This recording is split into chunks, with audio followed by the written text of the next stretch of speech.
They've been doing it at $17. Yeah, it's been on there. Nothing like somebody reading their bill all of a sudden. From Erie Zone Government Access, Channel 9, from the City Hall Council Chambers, it's time once again for the Taxpayers Hotline Show. And now, ladies and gentlemen, your host. And welcome to Taxpayers Hotline, and we have some special guests here today. As usual, you can talk about anything you want, but today we have some special guests that are going to go over some issues of local interest, and I'd like to introduce Mr. Eddie Kissel and Jerry Scribzak from the Sons of Lake Erie. Remember our rules. You can talk about anything you want, any question. Just keep it in the bounds of good taste and try not to get personal. So with that, Eddie, you want to start? Well, we'd like to thank you for inviting us, and the Sons of Lake Erie, real quick, Jerry will give an update, but we've been around for 32 years. We've been active in the community, and hopefully the support that we've gotten from the citizens have helped to make Erie better, our bayfront better, and our fishing better. So with that, I'll let Jerry take over. We're a fishing club. Right now, currently we have over 3,000 members. We've been active in all kinds of activities on the bayfront, and our primary goal as a club is to enhance fishing in the fishery of Lake Erie. And when you look at the fishery, it encompasses a lot of things. It doesn't just mean fish. It means access to the water so that people can fish. It means handicapped accessible opportunities for people who want to fish. It means providing an environment for the fish to live in, and we are very active in issues regarding water quality. We operate a fish hatchery that produces 1 million walleye and about 1.5 million perch in steelhead every year into the Presque Isle Bay. The hatchery's been in operation since 1985. And it's one of the things we're very proud of. We've also got involved in a lot of other activities, including funding a lot of handicapped accessible opportunities. We built some bridges across the South Pier that make it possible for somebody in a wheelchair to traverse the whole length of the pier, which is almost 1/4 mile. Up till a few years ago, you weren't able to do that. We had a handicapped accessible ramp that was built over on the North Pier that allows people in wheelchairs in order to access the North Pier. We were part of the groups that were responsible for building a floating fishing platform in Waterworks Pond out at Presque Isle. That fishing platform has been one of the most focused areas for us as far as teaching the 1,000 kids that we deal with every year how to fish. That was one of our biggest part of our programs, is teaching young kids the joys and the skills that's necessary to have some fun at fishing.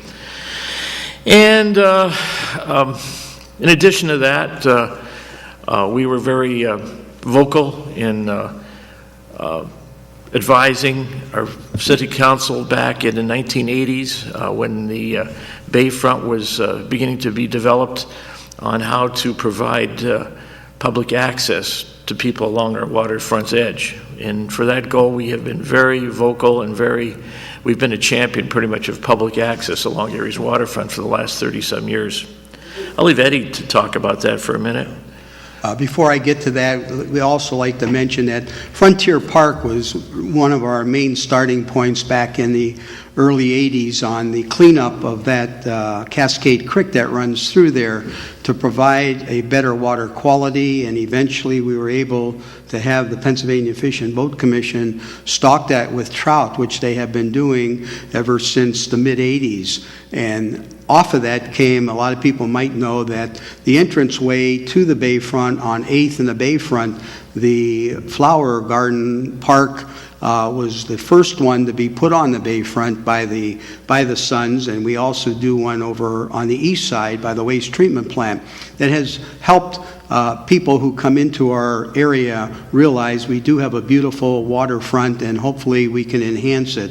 And that brings us to, if you can't get to the water to enjoy it, It's not that great. Years ago, people will remember all along the bayfront, it was very difficult. The railroads were down there, and you had to trespass in most cases to get to the water to either fish or even to try to walk in that area.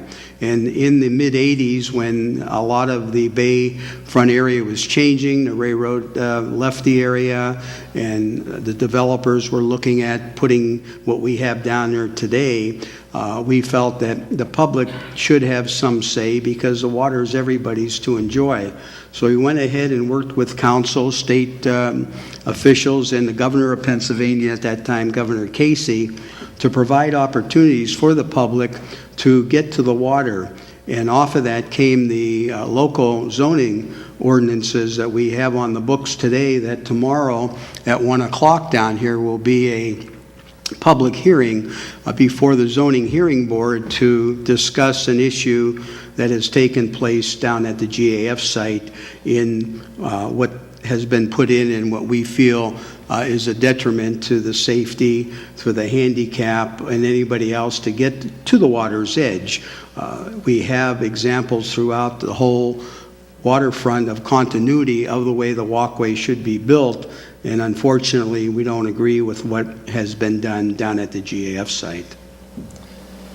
One of the reasons that we're kind of looking at the GAF site is because that's our last gem in the crown of Lake Erie's waterfront. And we're hoping that all the development will be within city's ordinances and within city's zoning requirements, so that it'll make it accessible to anybody who wants to walk along the water's edge. Go ahead, caller. Go ahead, caller. Oop. Please call back. It would have been easy, many years ago to lose control of the waterfront. Well, like I said, fortunately, the city council at that time, our local... Go ahead, caller. Hey, good afternoon. Hi, Ed. How you doing, Jerry? ahead. Guess who we were talking about? Go ahead, John. I understand that you gentlemen are going to have an ice out down at the convention center because they're treating you so well. That's right, John. I know, that's just a dig. But I have a question for Kaz. Now, I know that John Drew was on the zoning board, and he unfortunately passed away. Right. We never got anything out here in the public who has been reappointed to fill his position.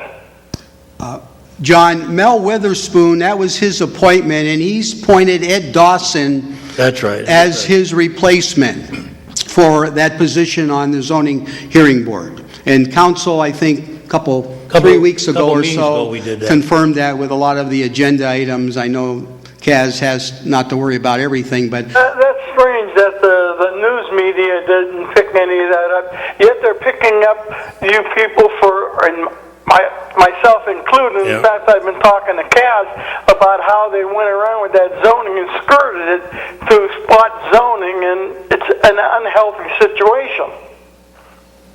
right, I know you've been following those issues because you're a Lower East Sider. Yeah, they just didn't, sometimes the media either doesn't, pay much attention to it, or sometimes they leave early. But it doesn't seem like they much care about board appointments anymore unless they're controversial. Well, you put something down in zoning, it should stay that way. It should be to that effect. The convention center, I see they want to refinance their bonds to reduce their deficit, yet I don't see anything in there saying that they're going to start paying back the $3 million that the taxpayers of Erie gave them. They have been paying back a little bit. Yeah, but they're talking about refinancing their bonds now, so they'll drop their payments like $500,000 a year. And what have they given Erie back to that $3 million?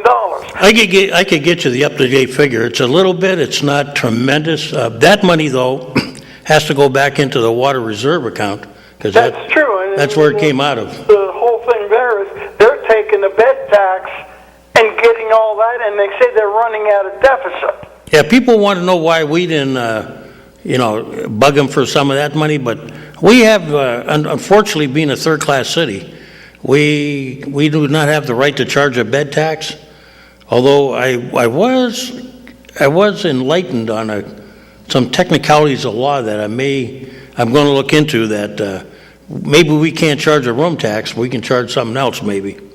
Because that's the trouble. The county can take that money and you see what happens. We get nothing out of it. Well, the same thing with the gaming authority. Yeah, we get zero out of that. They have their selective few, and I wish I'd be able to sign checks at $100,000 salary a year that their executive gets down there. But let me get off the phone. It's nice seeing you, Jerry, and I got to go home and polish up some of my old buttons. Thanks, John. What, you're not home, John? Yeah, I'm home. I'm just kidding. I'm always home. We were basically mentioning your name earlier, John. You worked down at Penelec, didn't you? I worked there for 36 years. Yeah, Jerry was down there for a few years, and Well, I worked at the Heart. I worked up at the service center. I was a chief mechanic. okay. I worked at the power plant from 62 to 64. I was down there for a short time. I worked under Park Nelson, Oh, yeah, I remember him. and I broke in at the wrong time. I didn't like shift work. So then I went up to the service center. And you must have known Bud Ingle, I remember Bud. Paul Ingle. I worked for Andy Tamlin. I knew Eddie real well. But that was a fantastic crew down there. In fact, Oh, yeah. the first big year of the salmon run, I did a little fishing in one exhaust there. Yeah, I remember they used to get some big fish in the intakes. Yes, they sure did. In fact, that one $10,000 fish came down in there Yes, it did. Yes, it did. on that big muskie. A $10,000 fish. They tagged it for a contest. Oh, really? Yeah, and it ended up at Penelec. And they wouldn't give me the fish. Have a great day. Okay, John. So the issues, there have been a few issues that have occurred out of the zoning on the Bayfront, but I don't want to be remiss that if it wasn't for the earlier developers, the Herm Webbers and so forth. Sorry about that. Go ahead, caller. Ed, thanks for everything you do down there. You're welcome. My question is, when a permit was issued to proceed with that walkway, in most cases when it creates an issue with zoning, the permit wouldn't have gotten issued because they would have steered the people doing the project away from the project because it was wrong and steered them towards the zoning hearing board so that they could request maybe a variance if they thought that was the only way they could go. You're right, but How they proceeded and did what they did and got a permit, and from my observations, it's wrong. Yes. They shouldn't have gotten a permit to do what they did. they didn't get a permit. Oh, they didn't get a permit? There's no record of a permit being issued because there wasn't a building being built on the site. So this is one of our contentions for tomorrow, is how with a zoning ordinance in a special waterfront zone that a sidewalk, if you want to call it, it's not a sidewalk, it's a public access, a free public access way. And I've been told that sidewalks did not need to be permitted in that waterfront zone. Well, I want to see what they have to say about an access way. I think there's a difference between a sidewalk, which is described running along a street, and an access way, which I didn't find in the dictionary, but you look at an access way can be anything that can go just about anywhere. It doesn't have to be along a sidewalk, but our zoning people, when that was written, put in a free public access way will be a mandated item running parallel and abutting the water's edge. And that's what the zoning calls for, and we didn't get what we felt was what it was explained in the zoning. And Ed, one thing when you're down there tomorrow, remember, a hardship should never be created by the applicant. That's correct. And, I mean, they didn't apply for anything, but they created it. and they created their own problem. And the zoning hearing board that should weigh heavy on their minds when they're discussing what the remedy might be. And, Yes, I think the zoning hearing board will take, and balance out both sides, and hopefully this can be resolved for the betterment and the safety for all the people, especially the handicapped. They are handicapped again. They cannot get to the water's edge, and that's what our zoning provided for, was people who do have that particular concern to be able to enjoy the waterfront as we all can, that have limbs and can get to the water. And not only the handicap. I mean, I'm in my 60s, and if I wanted to go stick my hand in the water and had to walk over those rocks or boulders, I might not be comfortable doing it. I mean, it really did limit your access to the water. So good luck tomorrow, and like I said, thanks for everything you do. You going to be there tomorrow, maybe? I can't. I'm going to be. I have to take a ride to Cleveland tomorrow. Yeah, the public can come to those meetings, Yeah, in the public, I hope there's a turnout, and the board, I think, will listen to everyone's concerns. I'm sure there'll be a sizable contingent of people on the other side of this issue, I would think, and but we'll see. And I wish I could come down, but unfortunately, I have an appointment tomorrow. So, hey, but good luck. Thank you. Okay, thank you. Bye-bye.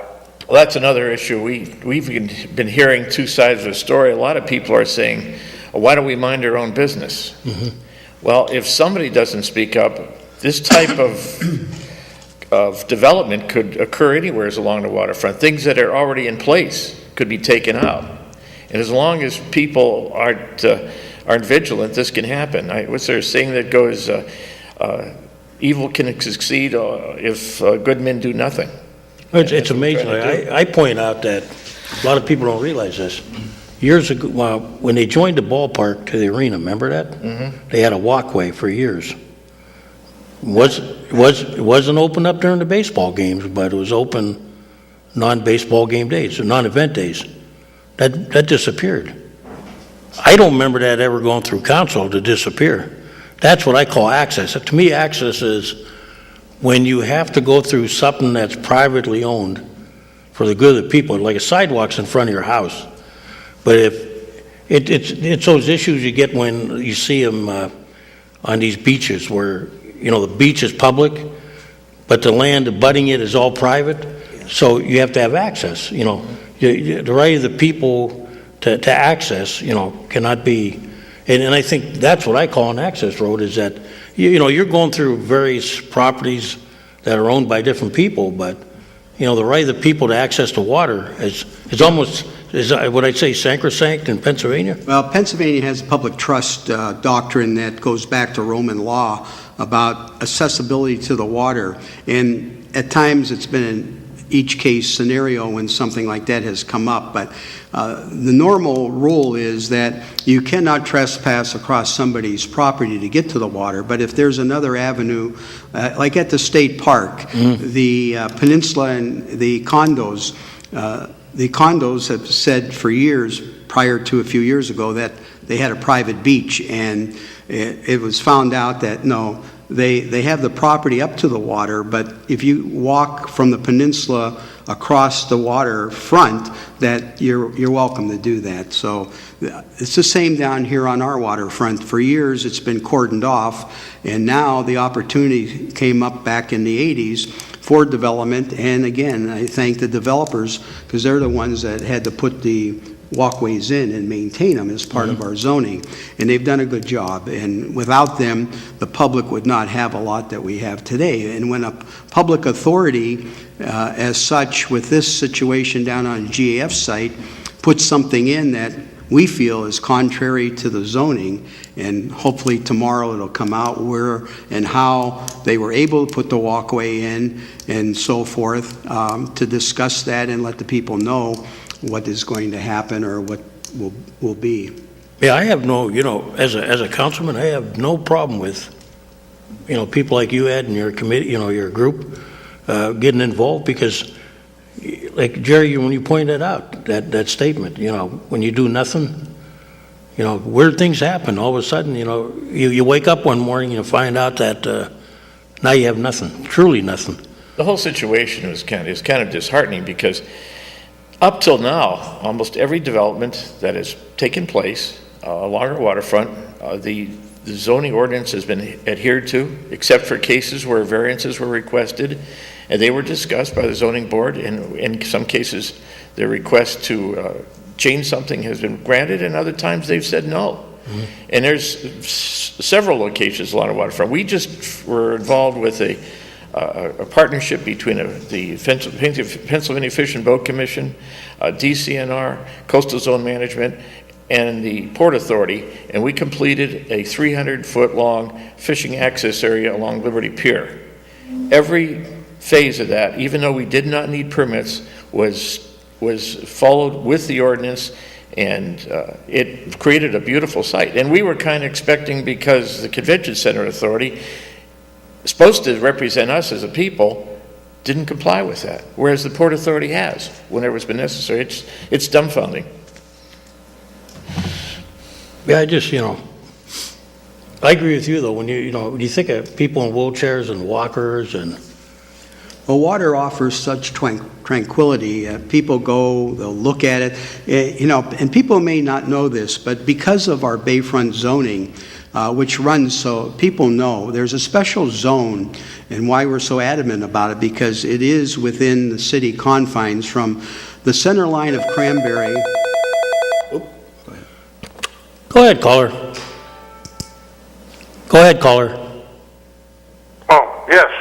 We're very fortunate to have people like Jerry Skripczak and Eddie Kissel.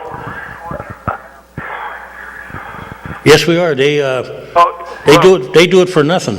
But will you let me finish my sentence? Yes, I'm sorry. I thought you were stopping. No, what I'm saying is, no, what they do, what would happen if it wasn't for these two people here in the waterfront? I mean, it would be a disgrace. It would be a disgrace. They saved so much for the citizens of Erie.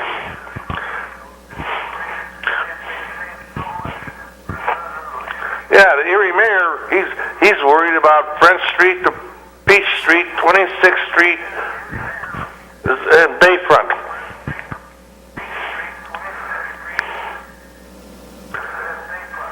Yeah, restaurants,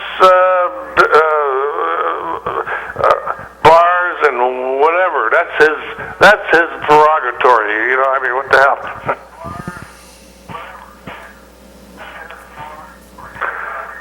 I mean, it's so obvious. I mean, so God bless these two guys that you have on your program. Well, thank you. Thank you. Thank you for calling. Thank you.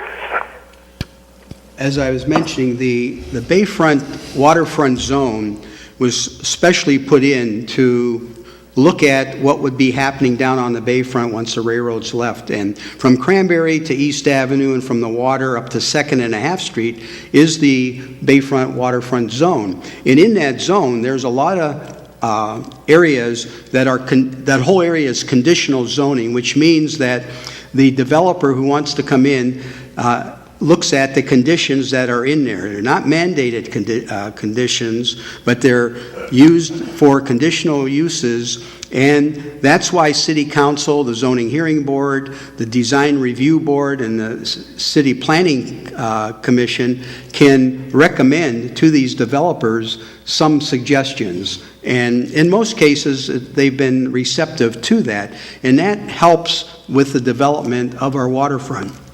And citizens should come, if they're concerned, to those board meetings, which are not held here at City Council, are held in different places in the building here and other places, and give suggestions. And believe it or not, over a period of time that I've been doing it, it's made a difference, I believe, in at least making other people aware of what's in this zone and what can be done to hopefully make it better for all the people of Erie and the people who come here. It's not just us, the fishing club.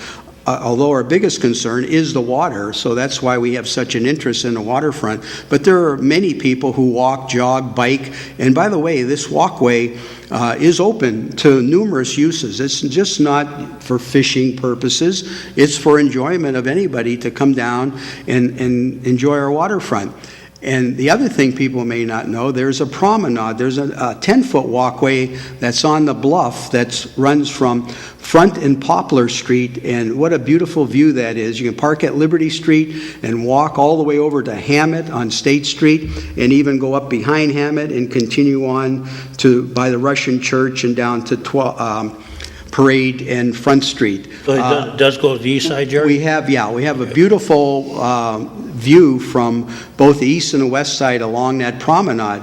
And we also have, a lot of people don't know or do know, the walkway pedestrian multi-purpose trail, if you want to call it, from Frontier Park all the way up to Penn State Barron. So we have beautiful walkways and viewing areas. I would put our area up against the Cleveland waterfront, and I haven't been to Buffalo lately, and the old Buffalo, I would put it up against Buffalo as far as providing the public with the availability to view our bayfront from the bluff, from on the walkway, going up to Penn State Barron, and all the finger piers from Perry's Landing, except for the private condominium pier. It's mandated in the ordinance that any new development provide the 12-foot walkway open to the general public from sun up to sundown. And that has worked for the last 27, 28 years. And now we run into the obstruction of getting near the water at this GF site. So that's why we're going to be here tomorrow for the zoning hearing board to explain our reasons why we would like to see some changes made down there. I think our waterfront looks as nice as San Diego, really. Well, I mean, there's access to the public. Well, that's important. Like I say, everybody doesn't have what we have. You can build hotels, you can build a lot of things away from the water, but water-related activities, marinas, things of that nature are water-related and have to be near. What do you think the one thing everybody brought up that when we had our last, like League of Cities here and stuff, you know, it was the waterfront. It was just, people were just amazed. The people that came up from eastern PA, you know, they got a little river, but when they saw the lake and they saw the bay and they saw what, you know, what was happening there. Well, Jerry can tell you what we've done with the camera down at the public dock to help enhance tourism and people enjoying the waterfront even from afar. We have a webcam mounted on the Bicentennial Tower. It's been up about 6 or 7 years now, and it's accessible through our website. Go to sonsoflakeerie.org, and there's a link right on the main page of the website. And by clicking on it, it'll take you to the camera, and then you can actually if you read the instructions, you can actually take control of the camera, and you can pan, tilt, and zoom and look all around Presque Isle Bay. We like to have a lot of people go to it. It's amazing. I look at the hits. We probably get 20 or 30 people a day go and visit the camera just to see what's going on in the waterfront. I know a lot of fishermen and boaters will use it to see what the weather conditions look like. And then you tie that in with the latest addition to our lake is the weather buoy, which is run by the Regional Science Consortium, which we were a big part of helping maintain it. There's actually a camera located on that buoy, which sits about 2 miles offshore off of the lighthouse on the lake, and you can actually see the wave height. There's a camera on there that's on all the time. But one of the things you mentioned was our waterfront, and I've been really fortunate. I wrote a book about the Erie's commercial fishing industry, along with Dr. David Frew. And in doing my research, I had occasion to travel around all of the Great Lakes, and went to a lot of the different cities. And I've been talking to different developers, and one of the things that's prevalent in all of these developments and all of the things that are on the Great Lakes is their fun. There's a tendency with the GAF site to make it a type of a gated community with mostly residential, high-end dwellings along it. But almost all the areas that I went to along the Great Lakes, there are areas where it's all open to the public. There's a lot of stores. I mean, we want to promote our convention center as a magnet to bring in tourism. But let's face it, you come into a convention right now, and the wife wants to do some shopping. There's not much around the hotel, and there's really not much left downtown. The only alternative is to go up to the Mill Creek Mall or go to the casino. But I think any development under consideration should include things that are fun, should include retail stores. There's an area in Leland, Michigan. It's called Fishtown, USA. It's a small town located on Lake Michigan. They took a very small waterfront and they looked at old photographs of what it used to look like, and they reproduced those buildings. And inside these buildings are very simple. They're 4 walls. They look like the old fishing village used to many, many years ago. And they're only serviced with electricity. The whole complex has a central restroom, and the Historical Society of the town rents these spaces to people who sell things. They sell t-shirts, they sell trinkets, they sell ice cream, and it's really a fun place to go. And guess what? It's all free parking. And it draws in thousands of people every week as a tourist location. Something that would probably work here. Go ahead, caller. Yeah, Kaz. I want to direct this one to Kissel, because what you two talking about earlier, he said the public dock. It's no longer the public dock. It's Perry's Landing. Oh, wow. No, not Perry's Landing. Dobbin's Landing. Yeah, we lost that already, so we're losing all kinds of stuff on the shoreline. Well, as long as some of us still remember it as the public dock, we'll keep that alive. Yeah, like I said, I'm 72 years old too, and that's what I remember too. And then when they change it, it's no longer the public dock, it's Perry's Landing. And they can choose who and what goes on there now. Well, The thing behind the reason they named it Dobbin's Landing is because Daniel Dobbins was very instrumental in the building of this community. He brought in the Navy when he brought in Perry's fleet, and he was very instrumental. So they honored him by calling it that. But if you know the history of this, Charles Reed was called the steamboat king of the world. He had 21 steamboats that used to bring passengers all the way from Buffalo up to Michigan and Chicago. And he had what was called Reed's Wharf, where incidentally is where the convention center is located now, or Sassafras Dock.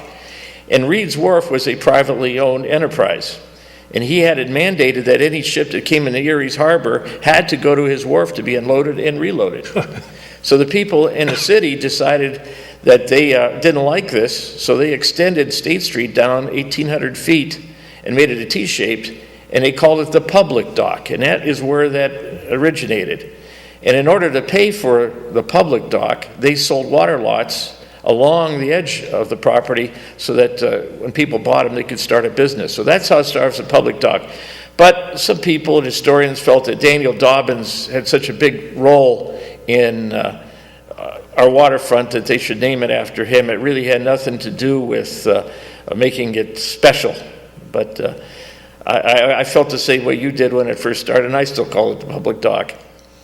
Yeah, I feel the same way you do too.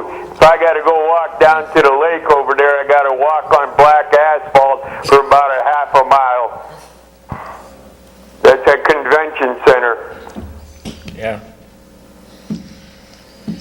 Well, as long as we got Jerry and Eddie here, I think we'll be okay. That's the scary part. We're all in our 70s. We're losing every square inch about a day. Yep. So you guys got to get some young guys interested, right? we have 3,000 in the club, over 3,000. There's some good young people that are. They got to realize, they could. They take it for granted. I think we take a lot of what we have for granted, including our own freedoms.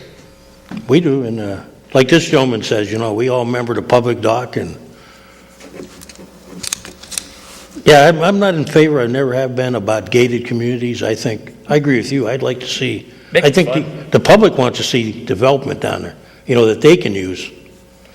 Yeah, when you let people enjoy something that they have not had, they really like to get the number of people you talk to along the water. Is they said if they're not fishing, they're there with their children walking and so forth, enjoying a breeze, watching the boats out on the water, watching the seagulls fly. Go ahead, sir. Gary, did you mention you wrote a book, and is it accessible? Yeah, it's called Fortune and Fury. I got a copy of it right here. I'll kind of show it up so you can see it. It's all about Erie's commercial fishing industry. Dave Frew and I did it together about 4 years ago. It's on sale at the Maritime Museum, Werner's Books, and there's some copies out at the Ridge Center. I'll have to get one of those. You know, I was an old wharf rat. I remember Joe Dybel, Ray Rumble, Smiley, Marco Polis's Ryder. And do you recall when they used to have the fish tanks down there off of on the east side of the... Yeah, that was in the Smiley Fish, in the, not the Smiley, but the Circle Fish Company had those. Joe Smiling. Yep. Hey, if you want another copy, we bought a couple boxes of them. If you stop by Ed Kissel's store at 21st and Liberty, we have some copies there. Stop by and he has them at the shop. Is that the April store? No, well, it's Anderson Vacuum. I didn't even get a chuckle out of him. I saw his ear twitch. His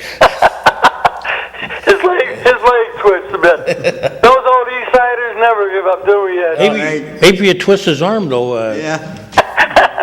Okay. Jerry will sign it for you if I can get him to twist his arm a little bit. Yeah. You know, all the old boat builders down there, McAllister, Nolan's, and all them, I knew the whole bunch of them. And Oh, yeah, they were quite, you know, they produced over 400 boats that were spread around the Great Lakes, for fishing and party boats. I used to go down and get all the eel pot out of the fish boxes. Yep. When the blue pike were in their glory. Yeah, those are good old days. And they give us the eel pike like you wouldn't believe. You know what I haven't noticed anymore in a long time? Large gar pike. We used to be indurated with them. Yeah, that's true. I remember we had Smitty's. They were in there. Yep, and we used to get some biggies.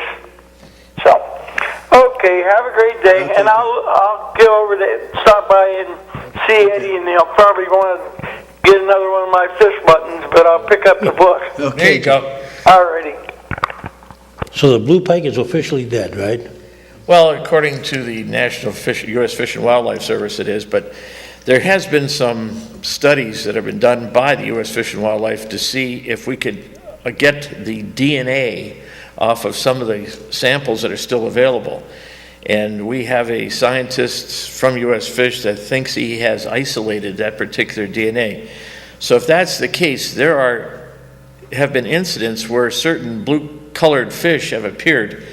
And in order to, if we get some of these samples, we could compare these blue-colored fish with what we think is the known DNA of used to be, and they may still exist. Now, to the novice, is a walleye like a pike, or? Walleye, blue pike, and perch are all the same family. They're called percas.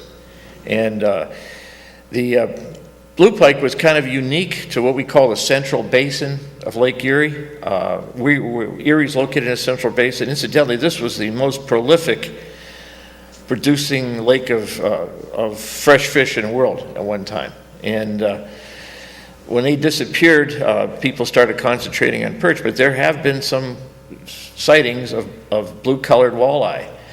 And what happened is the Fish Commission, when they operated the hatchery in Erie, used to trade eggs with other jurisdictions. In other words, also to keep from interbreeding of the species, but they would trade eggs between like Michigan and Ohio and Canada, and we would give them blue pike eggs and they'd give us walleye eggs and vice versa, so that the stocks remain more viable.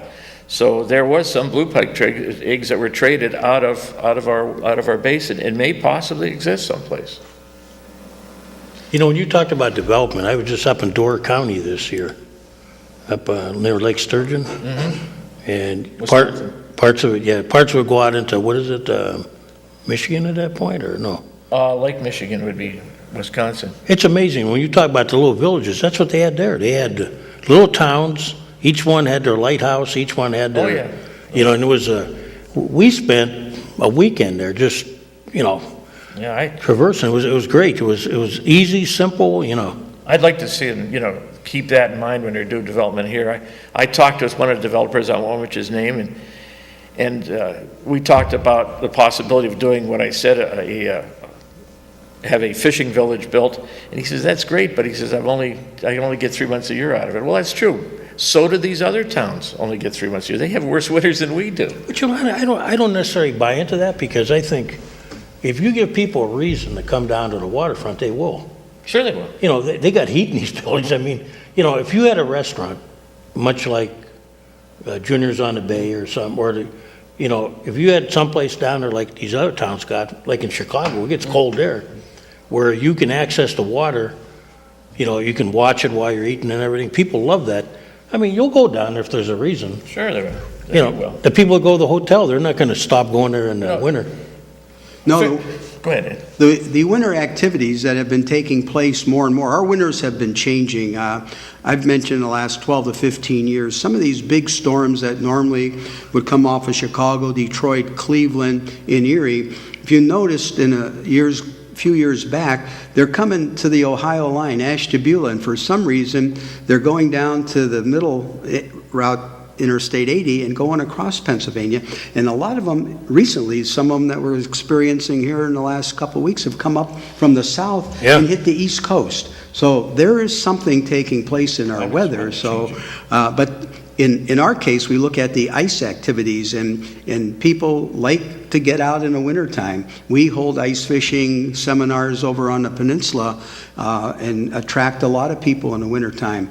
The ice boating, ice skating, people just like to be near something that is different than what's in their backyard. And it's been super in drawing people to the peninsula, tourism. And the restaurants I know have had some of the ice boaters come in and pull right up along the public dock. Yeah, I've been there and come up and walk up the ladders, or actually up the stairs, and facilitate going into the restaurant. I've been to Smugglers a few nights when they came in. They had a nice time. And this would be great for the hotel, I think, at the foot of Sassafras that's being put in, if some of these people could get to the back door, or in this case, it's going to be the front door of the hotel, and visit in that manner also. Imagine having a tree laying ceremony down there or something, or just, like when we used to have that thing at New Year's where everybody come down and got hot chocolate. First night Erie. Yeah, I mean, you think people are going to stop coming because it's a little cold down there? I don't believe it, but. No, that's one thing that I think a lot of our residents in the city who are not fishermen don't realize, that fishing isn't from Memorial Day to Labor Day. No. I mean, with our steelhead. Go ahead, caller. Oh, Kaz, this is just a quick reminder of our meeting tonight, our neighborhood watch meeting. Okay, I'll try to get there. I think I'll be okay tonight. Okay. Thank you for calling. Come down to our meeting tomorrow. Thank you for what you're doing. You're welcome. You're welcome. People do like that. You're right about, you guys are. We're going, a fishing industry has been in place in this community since the middle 1800s. It is still in place. It is still bringing people. People are still spending money, and it is still a big part of our economy. And I think that's one of the reasons when we have a flagrant violation of what we think is our code that would actually inhibit the fishermen, that's what we got to step up and talk. And you look at, give a pitch to the Pennsylvania Fish and Boat Commission, I believe it's about $37.50 for a fishing license, a basic fishing license. And if you looked at 365 days out of the year, and you look at finding 10 cents or 10 pennies laying on the street, where can you enjoy something 365 days out of the year, and in most cases 24 hours a day of enjoyment for $37.50? And that is, again, why we look at our waterfront as an enhancement to anyone. And when you look at, too, from a selfish standpoint and from a providing standpoint, there are subsistence people who go down and fish our waterfront nearly on a daily basis to have a meal. Mm-hmm. And you can go down to the South Pier and you'll see different ethnic groups who are down there during the summer. It's like a foreign country with the different languages that you hear.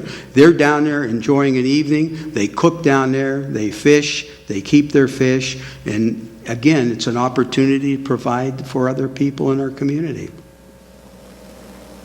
Yeah, I'm amazed, like, when people come here from out of town, the first thing they ask me is, where can we get a nice perch dinner? Exactly. Now, think if we had some other species like you guys talked about the old days, When I go to Minneapolis, they're pushing the walleye down, you're like, you can't believe, Because they don't have any perch. Right. They're allowed to, Lake Michigan has a maximum of 5 fish perch per day.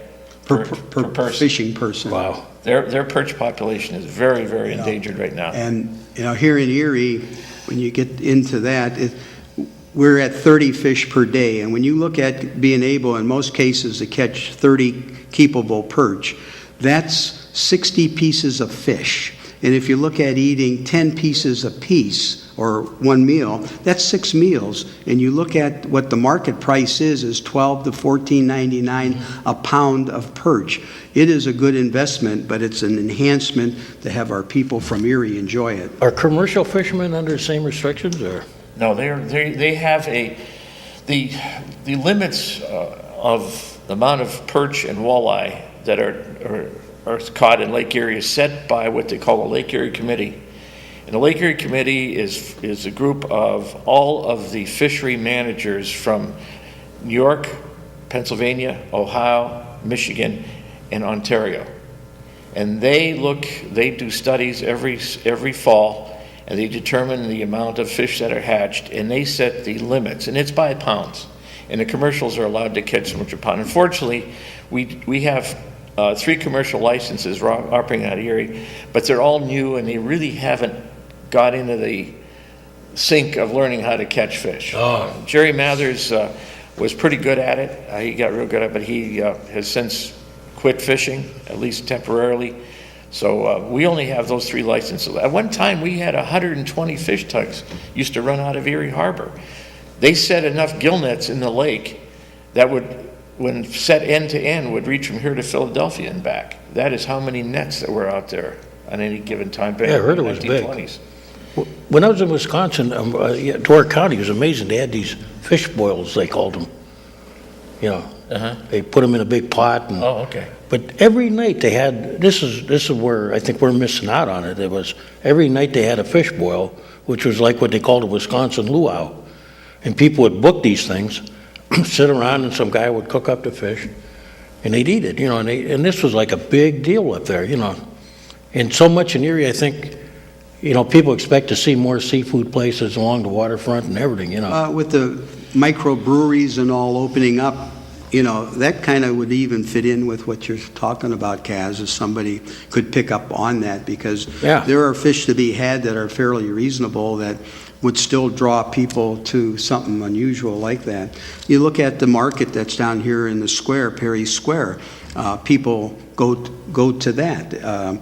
It's because it's close to the high rises that they can walk to that, but down at the dock with what is trying to be done to try to make access better crossing the Bayfront Parkway to enhance the lower part of State Street and all. Hopefully in the future it will work out that there'll be places that can be enjoyed. The little art building at the McAllister building on the East Public Dock, or Smuggler's Restaurant. Smuggler's has been in there for quite a while. The Cove has been doing quite well down there. Rum runners, too. Go ahead, caller. Is this the hotline? Yes, it is. It's 870, right? Not 876, it's 870. 870, yes. 870. Okay. Would this be the place you call where I've been in this neighborhood for how many years? And the guy across the street, a young, black, tall, skinny fella, took his mattress and put it in the alley on our side of the street. And the big old mattress is there for nobody to take because it's a damaged one. It's no good. Can somebody pick that mattress up? I can turn it in, and they'll try to cite the guy first, and if he doesn't... He'll deny it. He's got another thing standing in front of his house. Tell you what, can I call you when I get off the air? Yeah. Okay, I'll give you my number. You call me. Okay, And on my, where do you, is it on the, are you on the east side or west side? side. Pardon? East side. Oh, if I'm heading home, I'll take a look at it.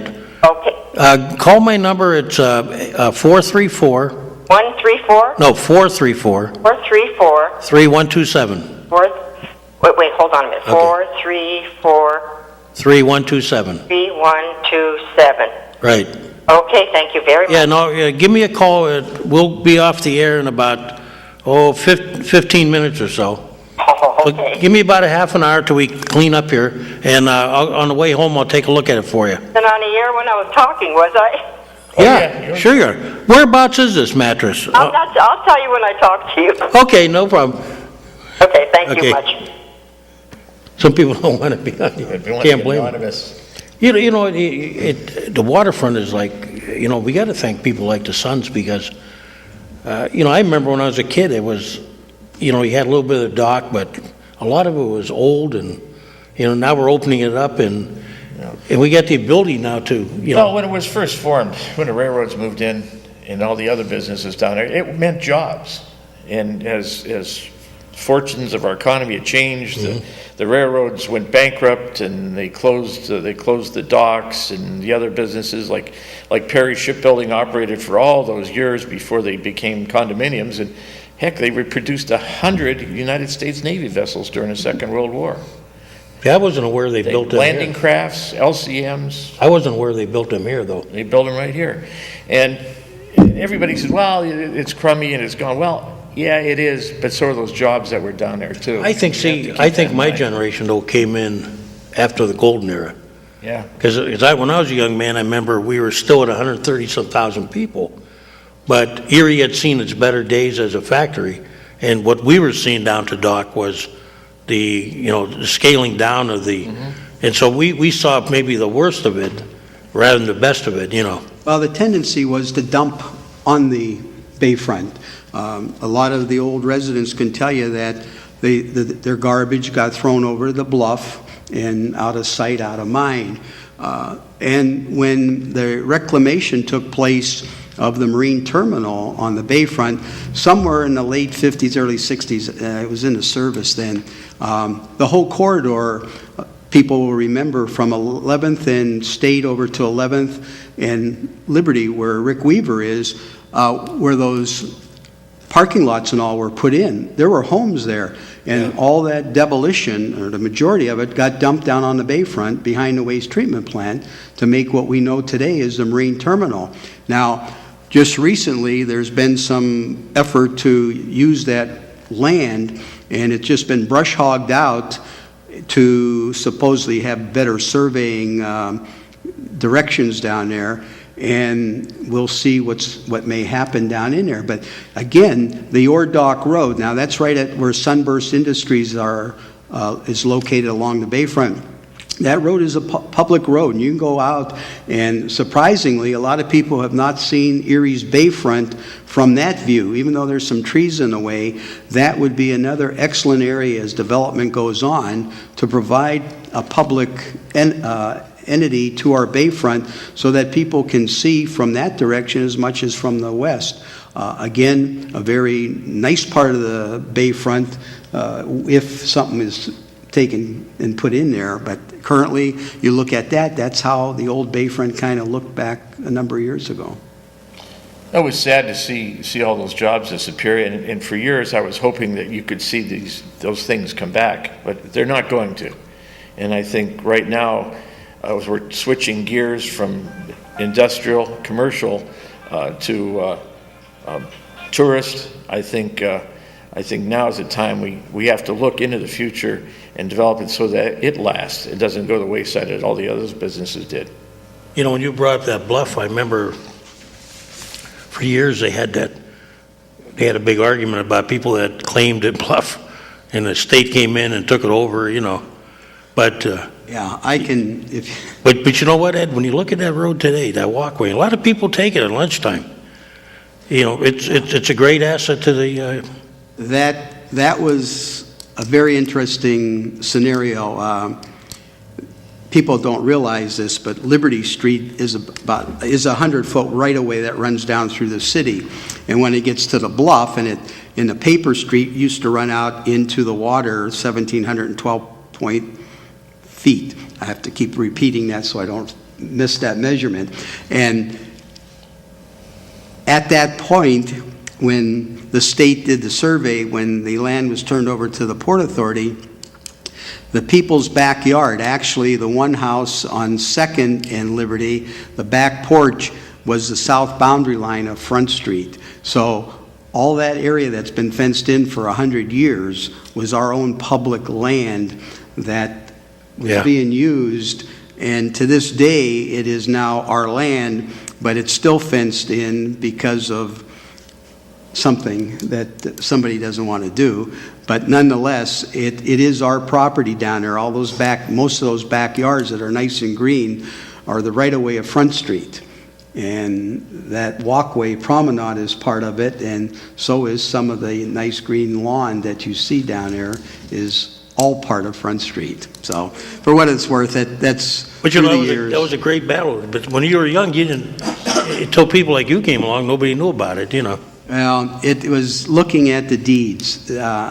We've always been under our assumption to look at what's on the books and try the best to present what we know by what's on the books, what's the law. I mean, grant you, we have a lot of opinions, but we can express those. But when it comes down to properties and doing things, we hopefully try to abide by everything that we know is right and make it right for the people of the Erie. We're always looking for new members. Even though we're at 3,000, we need a lot of input. We need a lot of help. But if you'd like to join, go to our website, sonsoflakeerie.org. Just the way you spell it, just the way, or you would spell it just the way you say it. And you'll see more about the Sons of Lake Erie, about all the things that we've done. And also you can even download a membership application. We're in the middle of our 2015 membership drive right now. And by joining, you get a couple of things. You'll get a newsletter about all the Bayfront activities that we're involved in throughout the year. You get that once a month. And you get a chance to join in with a bunch of really great people who all are working to enhance the fishing and the fishery of Lake Erie. That's all for $5, and $4 for seniors, and $3 for juniors. Did I Can't pay- find a better organization. Did I pay my new one yet? I don't even remember. We'll find Probably got out. it in the mail. I'll check.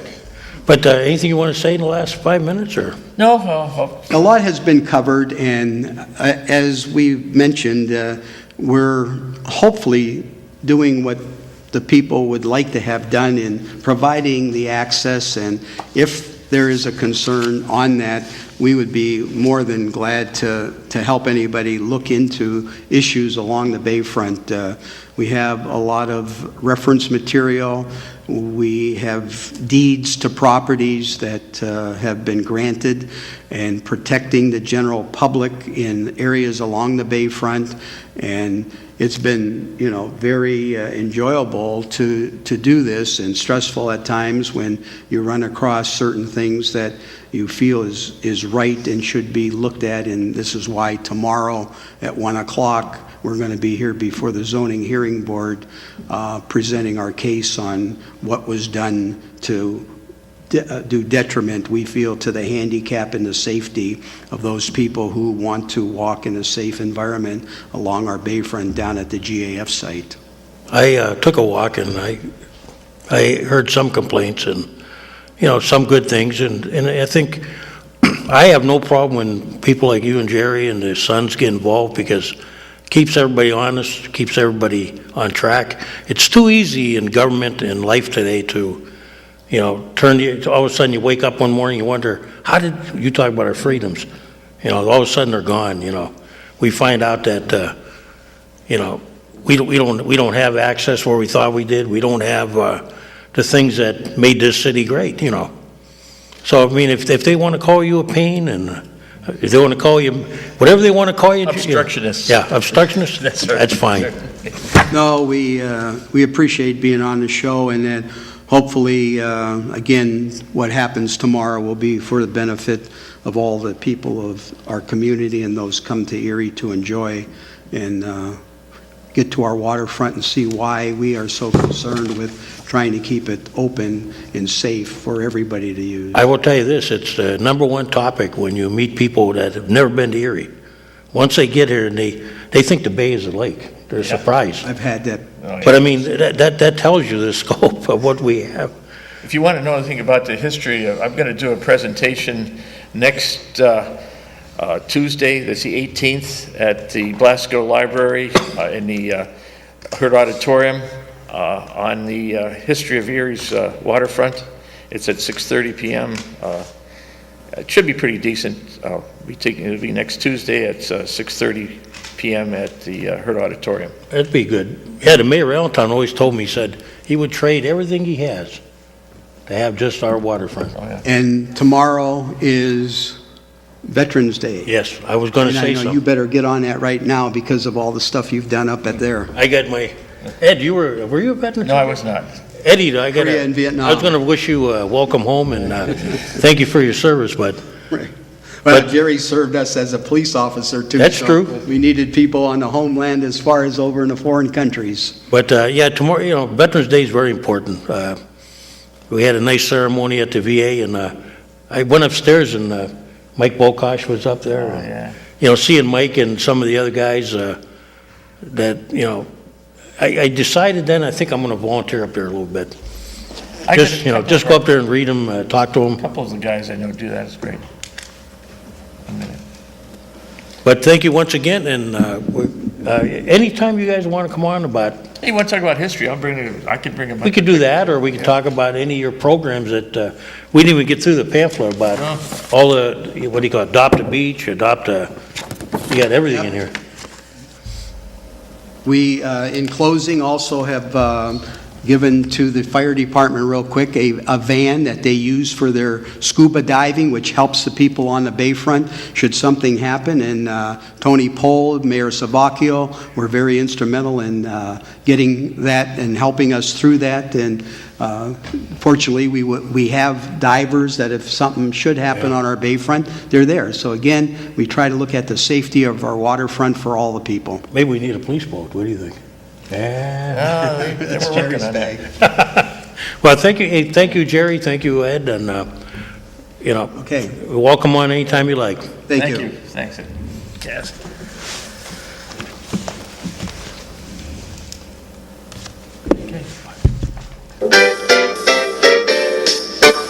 Ladies and gentlemen, you have been watching the Taxpayers Hotline Show on Erie's own Government Access, Channel 9.